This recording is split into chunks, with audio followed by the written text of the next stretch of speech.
μαστίχα τέτοια, βγάλει τη μαστίχα. Βγάλει τη μαστίχα στον παπά. Βγάλει. Έλα, πάρει τη μαστίχα.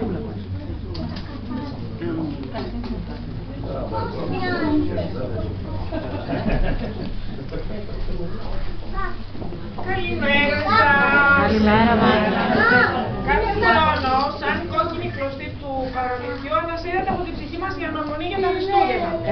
Μπορεί φέτος η λάμψη και η μαγεία των ημερών να πέρασε. Μπορεί τα πολύχρωμα λαμπιώνα που είχαμε όλοι στολίσει στα σπίτια μας, τα φώτα που υπήρχαν στους δρόμους, στις πλατείες να έχουν ξεστολιστεί.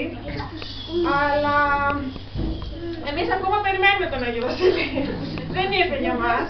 Γι' αυτό σήμερα θα μας δοθεί ευκαιρία μέσα από τη θετική παράδοση που έχουμε ετοιμάσει να αναγεννηθούμε και εμείς μαζί με τον Χριστό. Μπορεί να αναγεννήθηκε τα Χριστούγεννα, αλλά εμείς θα το προσπαθήσουμε και σήμερα. Για να κάνουμε τους τύπους της καρδιάς μας πιο ζεστούς και να γεμίσουμε με άπειρα ευχάριστα συναισθήματα. Απολαύστε μας λοιπόν και ξεκινάμε.